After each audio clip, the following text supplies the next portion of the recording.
नमस्ते दोस्तों, the health care today में आपका स्वागत है। आज हम बात करेंगे एयर पोल्यूशन के बारे में।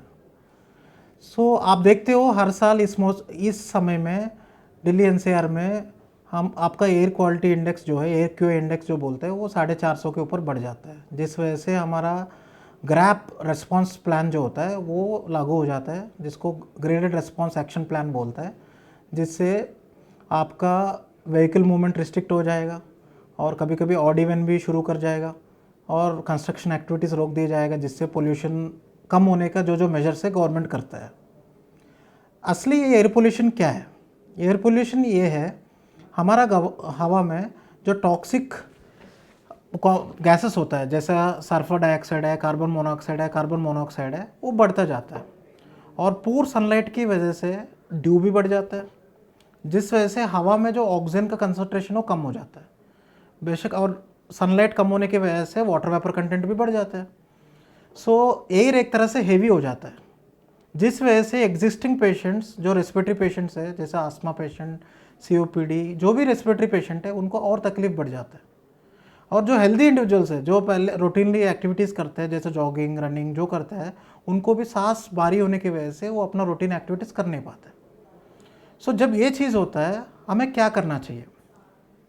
तो इसके लिए मैं आपको 5 टिप्स दूंगा जिससे आप बच के रह सकते हैं।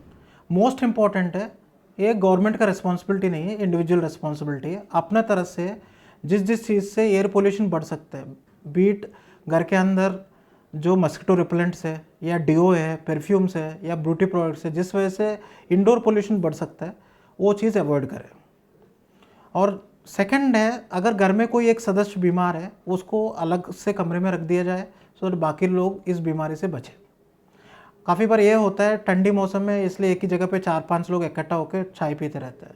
ये चीज़ अवॉइड करें सो दैट इन्फेक्टेड पेशेंट दूर रहे और हेल्दी पेशेंट्स को इन्फेक्शन ना हो। तीसरा ये है, आप ये देखते हो पोल्यूशन मॉर्निंग और इवनिंग ज़्यादा होता है, जिस वजह से अपना एक्टिविटीज़ जो है, जब पोल्यूशन नहीं होता उस समय प्लान कर सकते हो।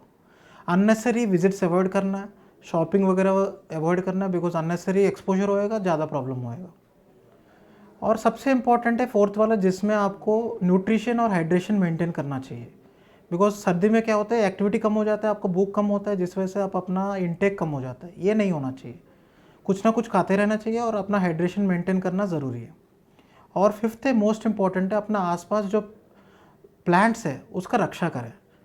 और घर के अंदर भी अगर हो सकता है कुछ ऑक्सीजन डिलीवरिंग प्लांट्स वगैरह आप रख सकते हो, जिससे ऑक्सीजन घर के अंदर भी बढ़ जाए, जिस वजह से आपको सांस का दिक्कत ना आए। हम रखें आपका ख्याल।